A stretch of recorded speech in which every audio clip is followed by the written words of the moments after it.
अगली कैटेगरी की तरफ जाते हैं, वो है यूथ, और जिनमें स्टूडेंट्स वगैरह भी आते हैं। आजकल के जो यूथ होते हैं ना हर्ष, वो व्हाइट गुड्स की तरफ ज्यादा जाते हैं। जनजी का जो फोकस है पूरी तरह से उस तरफ से है। तो कैसे मोटिवेट करके और इसको फैंसी बनाकर, ताकि जो अपने फाइनेंशियल गोल्स को हासिल कर सके। आप जितनी जल्दी शुरू करेंगे उतना ज्यादा कंपाउंडिंग का बेनिफिट भी मिलेगा और आपके जो गोल्स होंगे वो ज्यादा जल्द पूरा कर सकते हैं। तो उनके लिए क्या सलाह है और उनके लिए कौन कौन से ऐसे प्रोडक्ट्स हो सकते हैं? वेल, अगर आप सिर्फ नंबर्स देखें, आप खाली सिर्फ कैलकुलेशन बता दें उन्हें कि भाई आप जो खर्च कर रहे हैं आज की तारीख में, उसका एक छोटा हिस्सा आपको इन्वेस्टमेंट के लिए रखना है। आपको ये नहीं कि खर्चा करना बंद करना है, वो नहीं करना है। आप एंजॉय करिए लाइफ को, कोई दिक्कत नहीं है, क्योंकि हर एक चीज करने की उम्र होती है। आप अगर एक यूथ को कहेंगे कि अभी आप बंजी जंपिंग नहीं करें, 60 की उम्र में पैसे जमा करके जाएंगे, वो होगा नहीं। सो जो चीज आपको एक पर्टिकुलर उम्र में करनी है उसी समय करनी है। लेकिन सरप्राइजिंगली, जैसे आपने कहा कि उनका फोकस है ही नहीं इन्वेस्टमेंट्स में, अगर नहीं है तो आप शुरू करें एक मात्र 1000 रुपए से। मतलब आप, और हर कोई यूथ आज की तारीख में 1000 रुपए इन्वेस्ट कर सकता है। एक सिंपल नंबर्स बताता हूं मैं आपको कि एक अगर इंसान है जो 30 साल के लिए इन्वेस्ट कर रहा है, ठीक है, 30 ईयर्स के लिए, मान लीजिए 20 साल की उम्र में शुरू करता है और 50 साल की उम्र के लिए इन्वेस्ट कर रहा है, 1000 रुपए अगर आप इन्वेस्ट करते हैं हर महीने का, और equity as an asset class of course, क्योंकि उनके पास रिस्क लेने की एपेटाइट होती है, और वो अगर 14% से कंपाउंड करता है सालाना, 30 साल में ये रकम करीबन 50 लाख रुपए बन जाती है, 1000 रुपए महीना। और यही चीज आप अगर 20 साल की उम्र में स्टार्ट नहीं करते हैं और 25 की उम्र में शुरू करते हैं, विच मीन आपने 5 साल नहीं किया, वेट कर लिया, डिले कर दिया, एंड में ये रकम 50 साल की उम्र में ये 50 लाख से घटकर करीबन 25 लाख हो जाती है।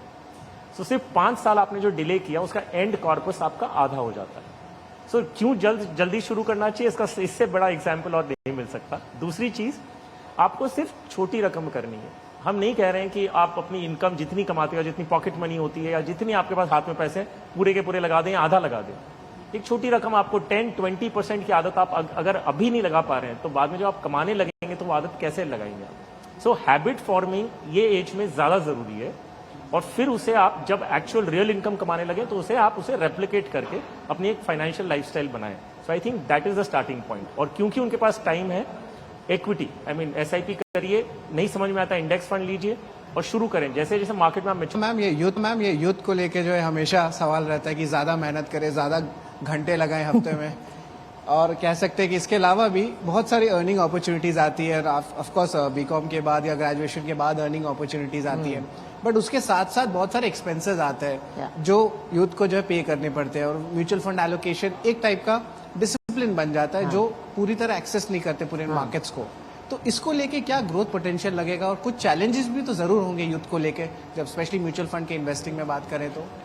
देखिए, आज की तारीख में हमारे देश में करीब 30-40 करोड़ शायद फूड डिलीवरी और नेटफ्लिक्स और अमेजॉन प्राइम के यूजर्स होंगे, लेकिन 4 करोड़ म्यूचुअल फंड इन्वेस्टर्स हैं। ऑफन लोगों को लगता है कि निवेश करने के लिए मुझे बहुत सारे पैसे चाहिए। आपके पास 150 रुपए महीने नेटफ्लिक्स या अमेजॉन को देने के लिए है, लेकिन SIP करने के लिए नहीं है।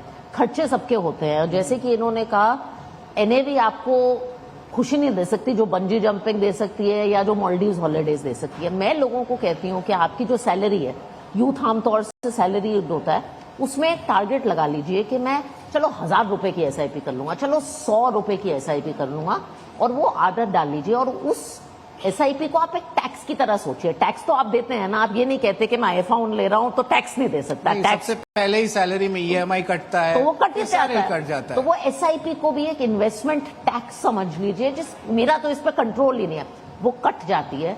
आपने 100 रुपए 500 रुपए से शुरू किया, जैसे वो बढ़ेगी आपको खुद डिजायर होगी उस क्वांटम को बढ़ाने की, और जैसे आपकी सैलरी बढ़ेगी, इंक्रीमेंट बढ़ेगी, आपका वो क्वांटम भी बढ़ेगा। जहां तक आपने दूसरी बात की कि बहुत और अर्निंग अपॉर्चुनिटीज होती है, मुझे लगता है एक्चुअली यूथ का जो सबसे बिगेस्ट एसेट होता है, हम तो इन्वेस्टमेंट प्रोफेशनल के, वो उनका टैलेंट है। हिंदुस्तान के यूथ का जितना आप अपने टैलेंट पे इन्वेस्ट करके कमा सकते हैं, वो तो शायद कोई फंड भी नहीं दे सकता। लेकिन आपको मेहनत करनी चाहिए, पैसे को भी मेहनत करनी चाहिए आपके लिए। बिल्कुल सही बात है, क्योंकि यूथ अगर सही समय पे आप करते हैं तो डेफिनेटली जो मनी मल्टीप्लायर का जो इफेक्ट आपको आगे मिलेगा, वो फिर आपकी जो लालसा होगी फिर बढ़ेगी कि मैंने SIP क्यों नहीं किया, ज्यादा क्यों नहीं किया। तब मैं एक पॉइंट ऐड करना चाहूंगा जो राधिका ने कहा कि हम यूथ को एनकरेज तो बहुत कर रहे हैं, लेकिन उसके लिए बहुत ज्यादा जरूरी है कि आप पेरेंट्स एक एग्जाम्पल सेट करें। बिल्कुल। अगर हम पेरेंट्स के रूप में खर्च किए जा रहे हैं, बचत बिल्कुल नहीं कर रहे हैं और सिर्फ बच्चों को बोलेंगे कि आप आईफोन मत खरीदिए लेकिन एसआईपी करिए,